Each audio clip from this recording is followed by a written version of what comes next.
When my husband of 12 years told me he wanted a divorce and said, "You can't afford a lawyer to fight me," something inside me broke, but not the way he expected.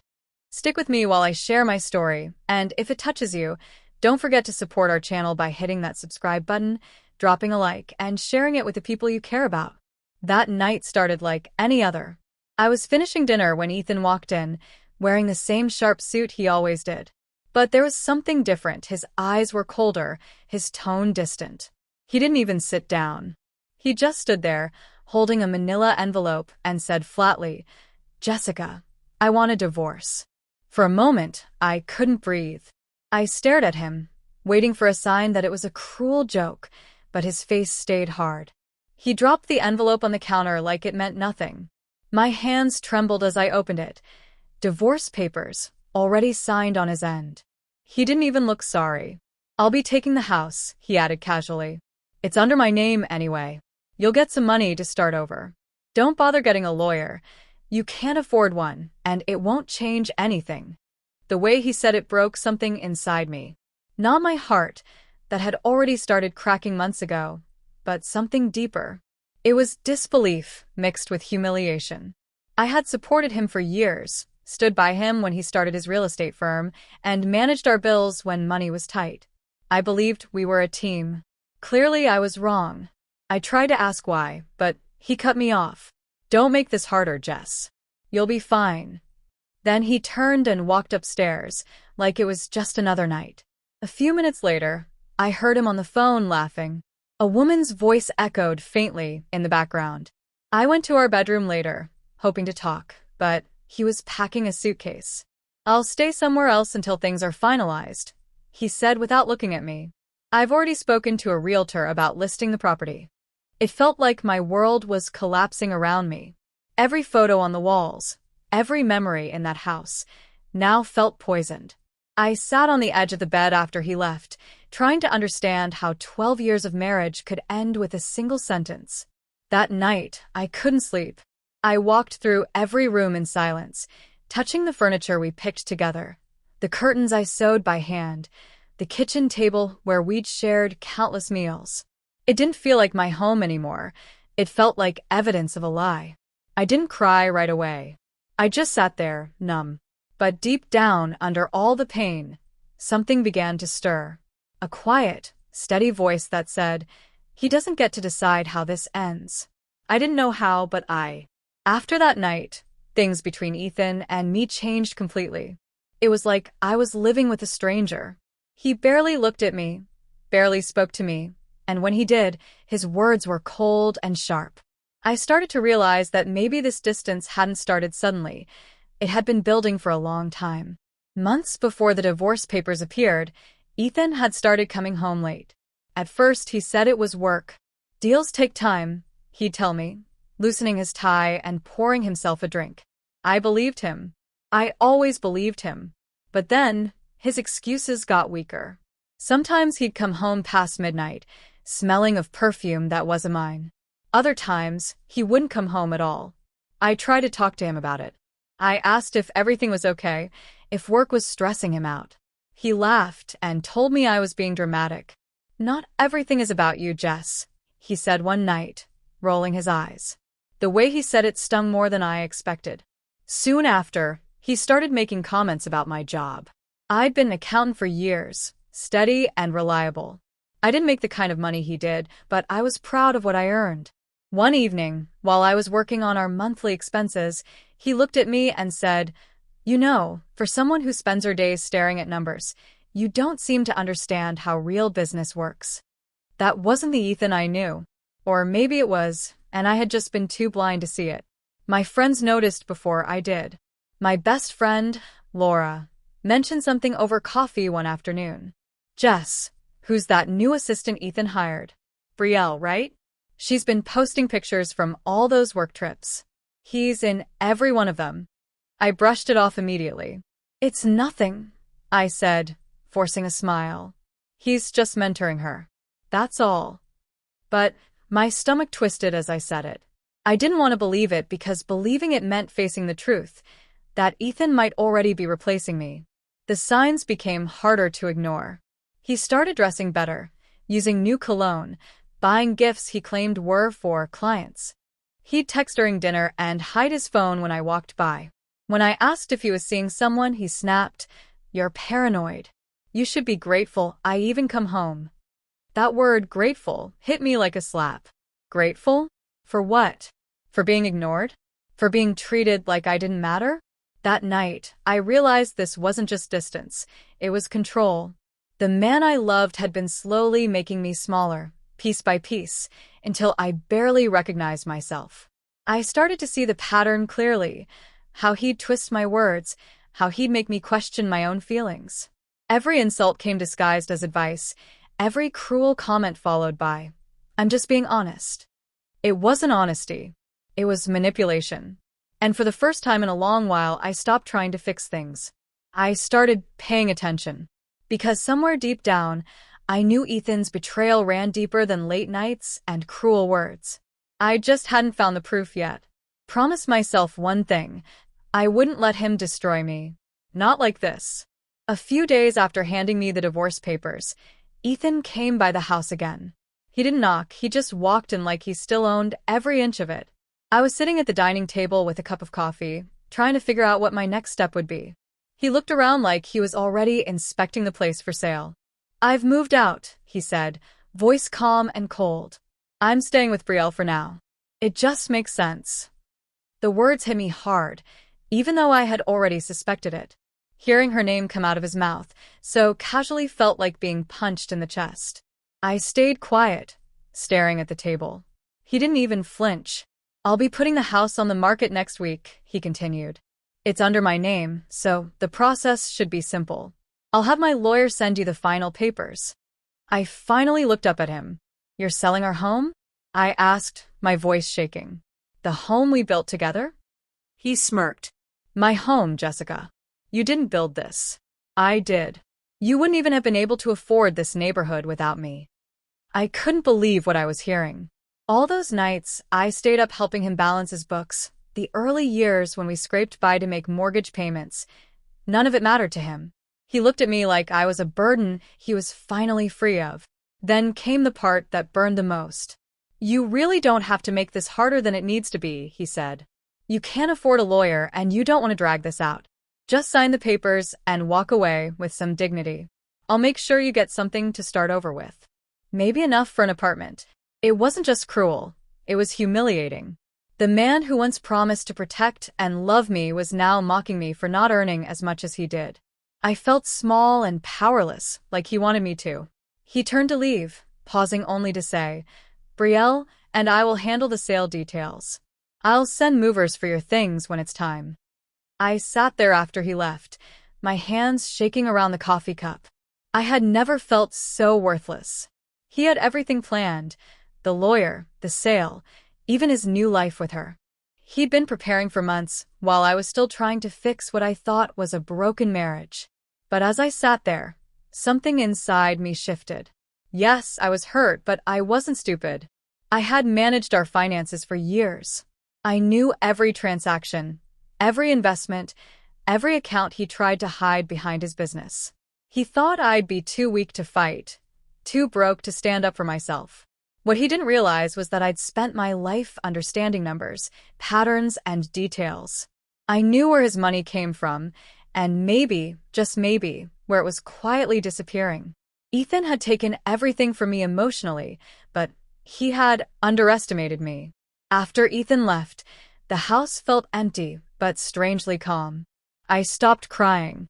I stopped begging myself to understand him. Instead, I focused on what I could control. I knew if I didn't act smart, I'd lose everything. A few days later, I decided to start organizing the financial paperwork for the divorce. I wanted to know exactly what I was dealing with. I opened the cabinet in his home office, a place he'd told me never to touch. It was filled with folders, contracts, and receipts from his company, Miller Urban Development. I had handled some of his paperwork years ago, so I knew his filing system well enough to find what I needed. At first, everything looked normal: tax forms, property deals, business expenses. But as I flipped through the pages, I noticed something odd. Several invoices had different company names I didn't recognize. The amounts were large and frequent, but they didn't match any of his usual projects. My curiosity grew stronger. I started digging deeper. I turned on his old desktop computer, the one he never let me use. To my surprise, it wasn't password protected. Inside, there were spreadsheets labeled private accounts. The numbers didn't add up. Money was being moved in and out of accounts that weren't listed in any of the company books. I saw transfers to offshore banks and shell companies under random names. My heart started racing. This wasn't just business accounting, it was something illegal.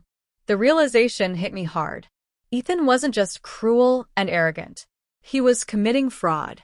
For a moment, I sat frozen. The man who told me I couldn't afford to fight him was hiding money all over the place.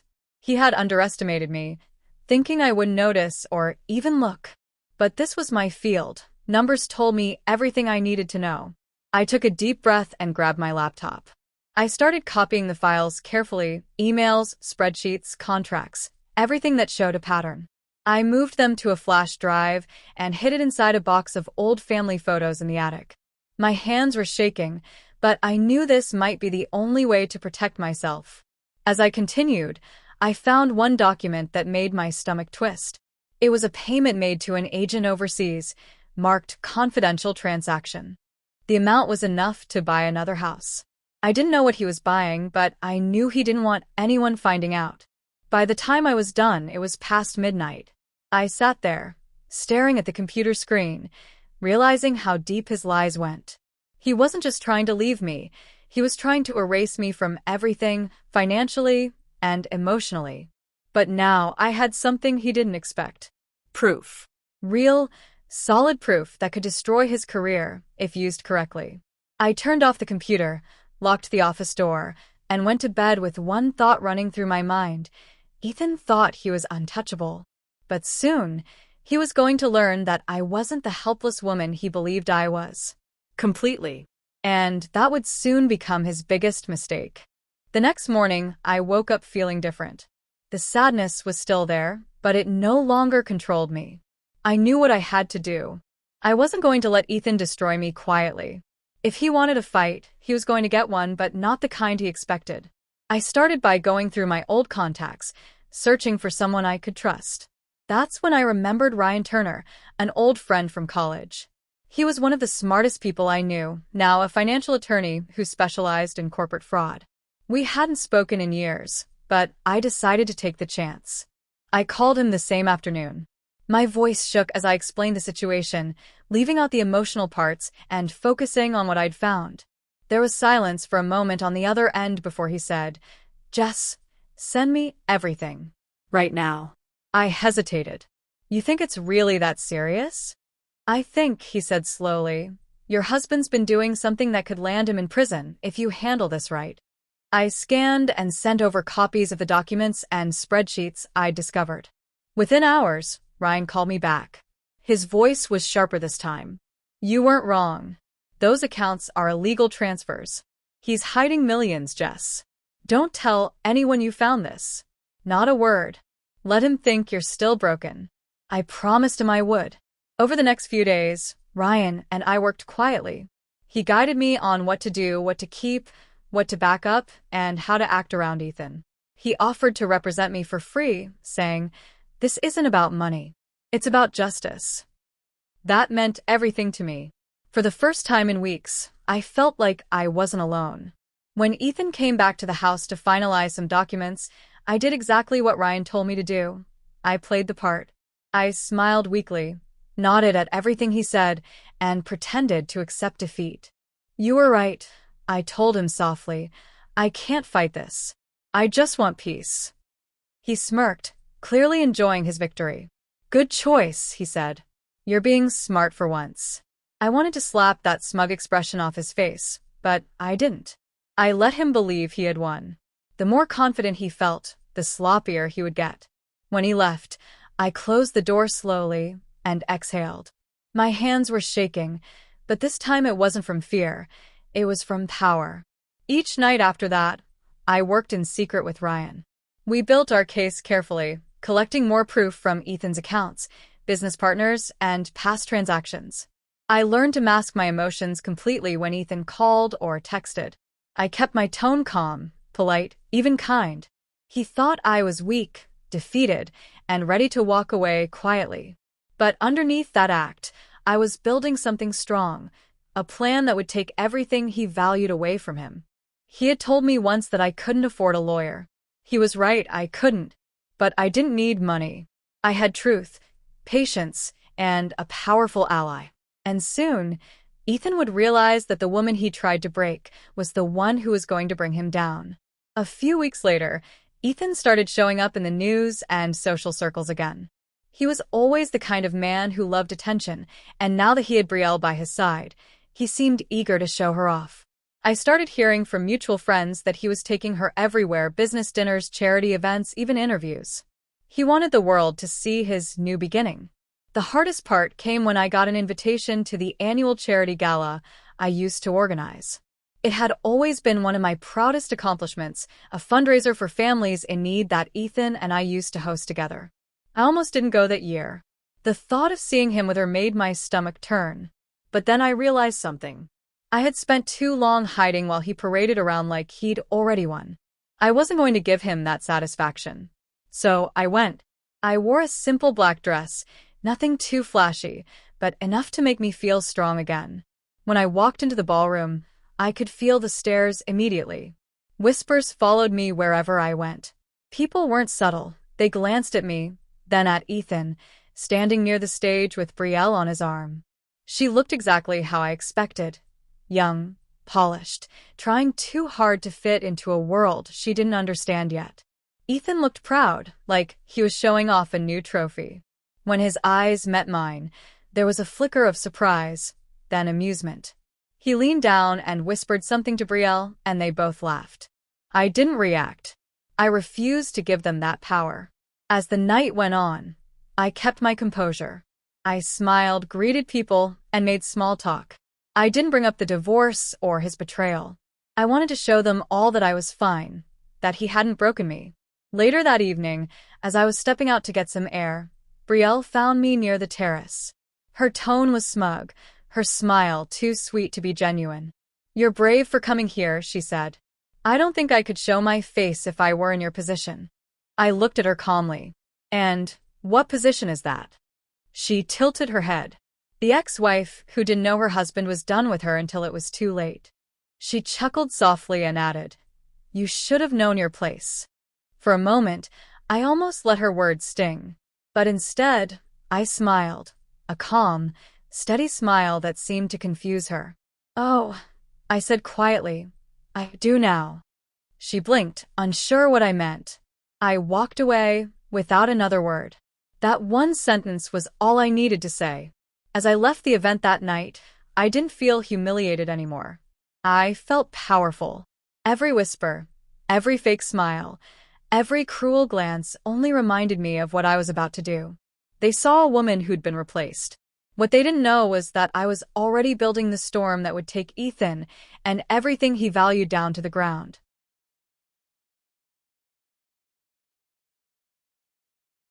The morning everything changed was quiet and calm.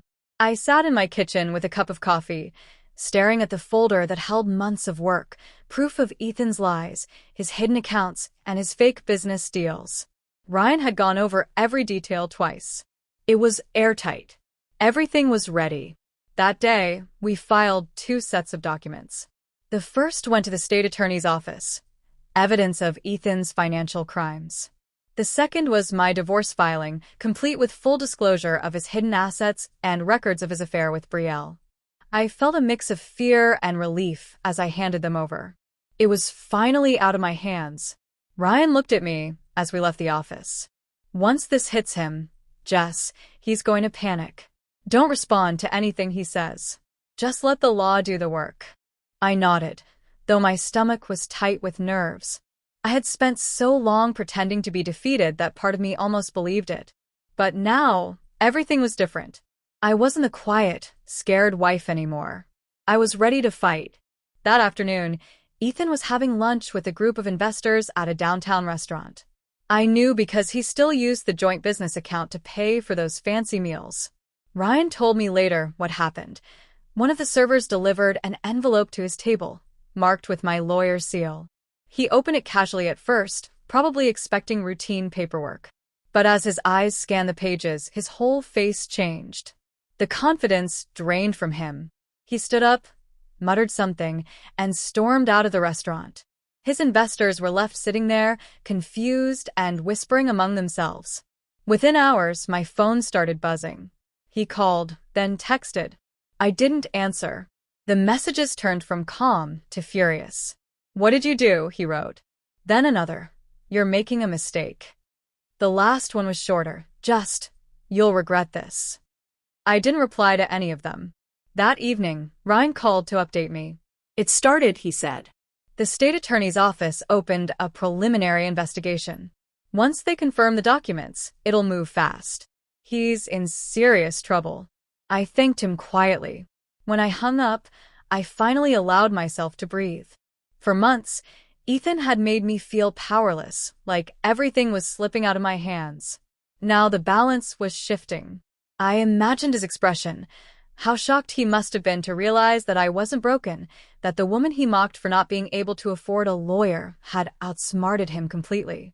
He'd spent months setting a trap for me, and in the end, he'd walked straight into mine. That night, for the first time in a long time, I slept peacefully. Not because everything was over, but because I finally knew it would be. Ethan's empire of lies was crumbling, and he had no idea how much worse it was going to get. The day of the court hearing arrived sooner than I expected. I had spent weeks preparing with Ryan, going over every detail, every file, every possible question that might come up. Still, walking into that courtroom made my heart race. Ethan was already there, sitting beside his high-priced lawyer, dressed in one of his custom suits. He looked confident, maybe even amused. He gave me a cold smile when I entered, the kind that said he still thought he was in control. I sat quietly beside Ryan, keeping my eyes on the judge. Ethan's lawyer started by painting a perfect picture of him, a successful businessman, a generous husband, and a victim of a vindictive wife who was trying to ruin his reputation. His voice was smooth, his words carefully chosen. For a moment, it almost sounded convincing.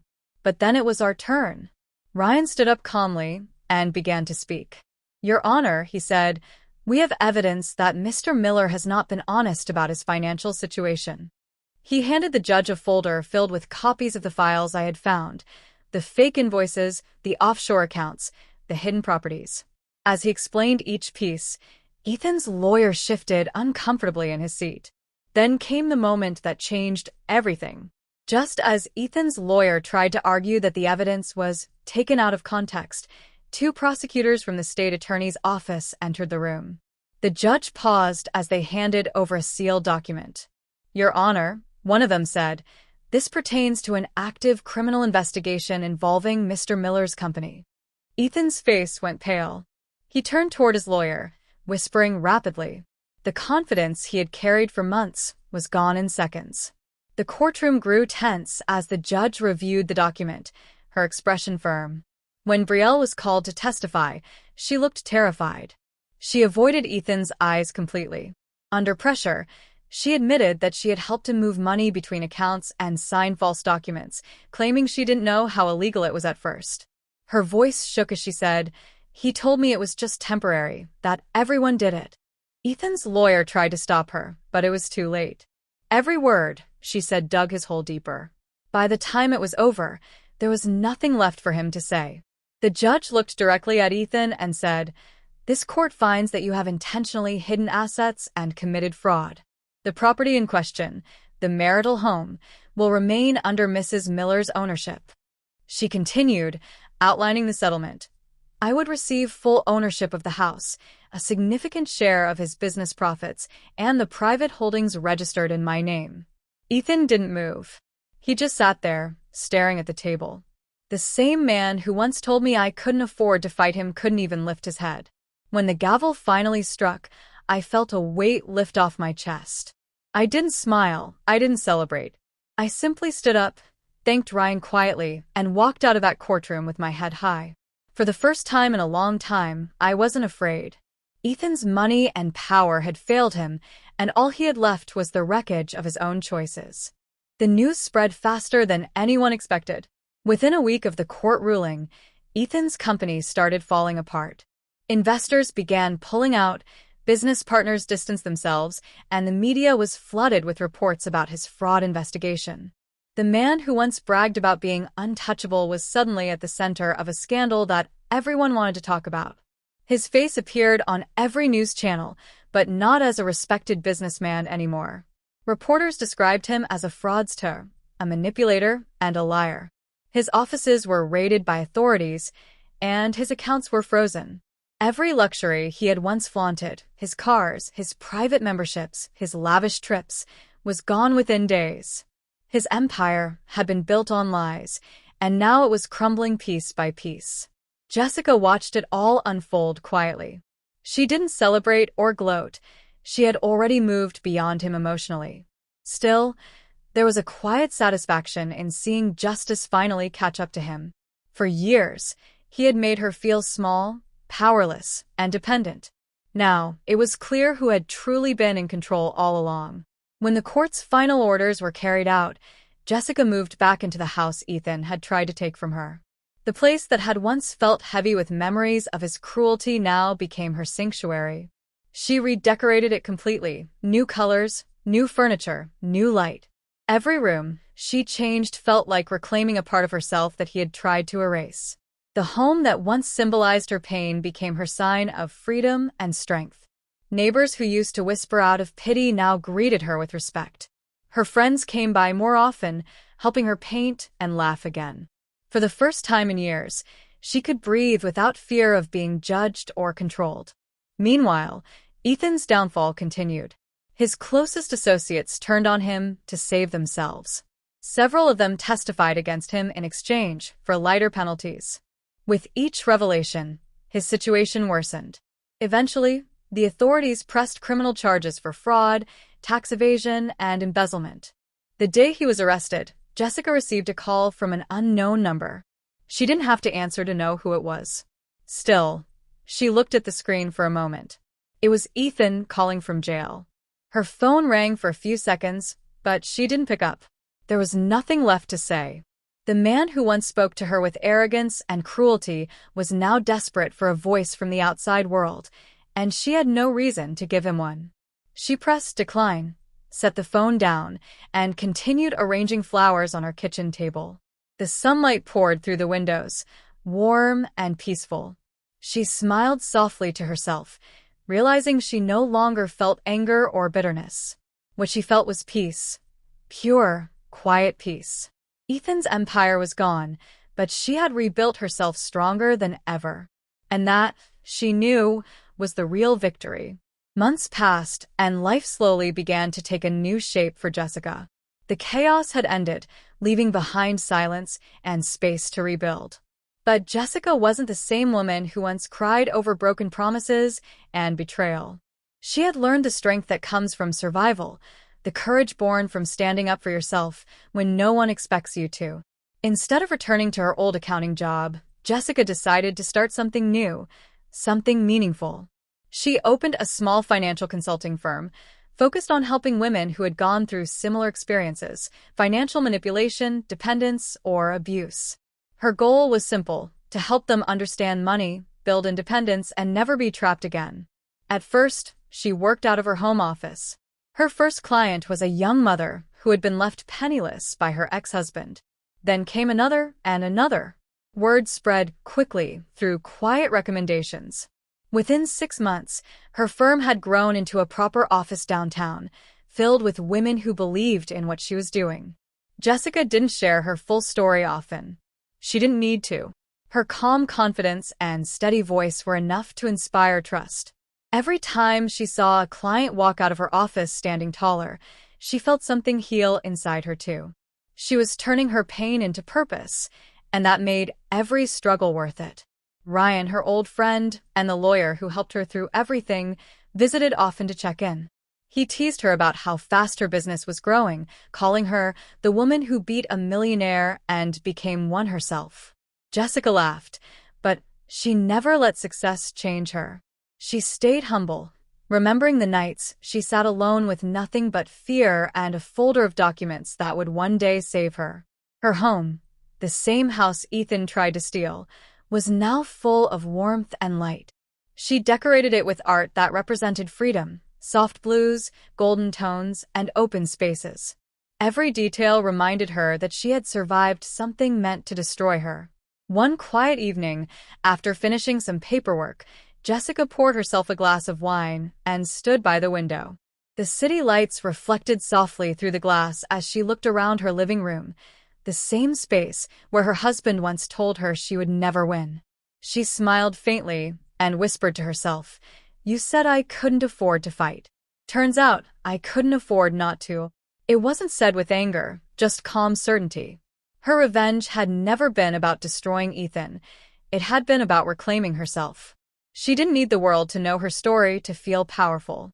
The fact that she had survived, rebuilt, and risen on her own was enough. As she turned off the lights and walked toward her room, she felt peace settle around her like a soft blanket.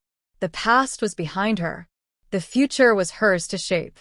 And Jessica Miller, once underestimated, once broken, had finally risen, not as someone's wife, but as a woman who had learned her worth and built her freedom from the ground up.